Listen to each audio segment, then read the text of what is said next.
भाग्य साहब को नमस्कार। भाई साहब कैसे हैं? सब ठीक ठाक होगा? हमारा वो काम करवा दो, चाबियों का गुच्छा भी दे दो, और जो मेरा आपको मैंने अमाउंट दिया हुआ है वो भी प्लीज़ कुछ करा दो मेरा।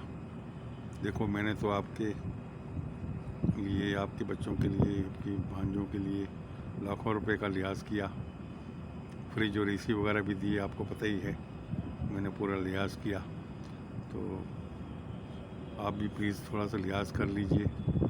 और लिहाज में मेरा कम से कम, जो मैंने 50,000 आपको अलग से एडवांस ही दिया था, तो मैं तो समझता हूँ वो पूरा ही दे दीजिए।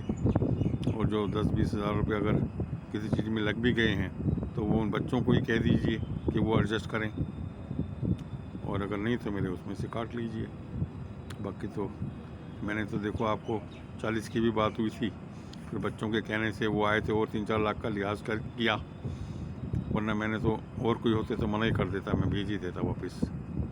आपके लिहाज है मुझे भाई हो, तो मैंने तो सब कुछ देखो ठीक इस ढंग से किया। तो आप भी, मैं चाहता हूँ कि, और बल्कि वो जो डॉक्टर साहब के 10,000 रुपये भी लेने हैं वो भी आप मुझे इसी में दे दो, और उनसे आप लेते रहना, चाहे 5 दे दो, 5 उनसे जो मिले वो आप रख लेना। तो वो सब मिला मिलू के मेरे को 50 या जो भी आसपास उसके बनते हैं, और मेरे बैंक अकाउंट में ही ट्रांसफ़र कर दो।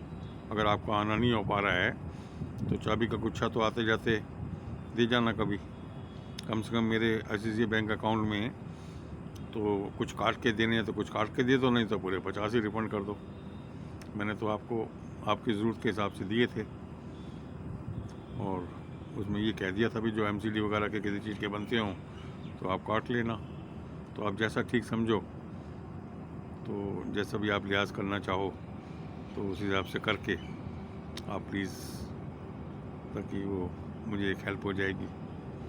आपको पता है मेरा तो और कोई सोर्स ऑफ इनकम है नहीं, जो भी पैसे मिल रहे हैं उसी से हर महीने लाख सवा लाख का खर्चा मेरा चल रहा है, और तो कोई सोर्स ऑफ इनकम है नहीं, और बैंक से रेट ऑफ इंटरेस्ट तो आता नहीं। तो देख लीजिए आप जैसा ठीक समझें। मैं चाहता हूँ मेरे ICICI बैंक में आप जितना हो सके मुझे ट्रांसफ़र करा दो, और चाबी का गुच्छा जब भी मौका लगे मुझे दे देना, क्योंकि घर की भी कुछ चाबियाँ उसमें हैं, तो मैं ढूंढता रहता हूँ, ताले बंद पड़े हैं, चाबियाँ हैं नहीं, तो इसलिए वो थोड़ा भी उसमें भी मुझे परेशानी है। और मेरे ख्याल से शॉप वगैरह के भी उसी में होगी, वरना 1-2 गुच्छे और भी हैं, सारे गुच्छे लेके आऊँगा जब शॉप का खोलना होगा, उसमें भी आप ही की मदद चाहिए होगी। एक साथ मिल के उसका भी क्या करना है देखेंगे बाद में, अभी तो मेरी तबीयत ठीक नहीं चल रही है। तो आप ज़रा प्लीज़ जैसे भी आपको कन्वीनियंट हो, मुझे पता है आप भी अंडर प्रेशर रहते हो और आपके ऊपर जिम्मेवारियाँ पूरी हैं, लेकिन थोड़ा समय निकाल के अगर हो सके तो ज़रा प्लीज़ देखना। With regards, thank you.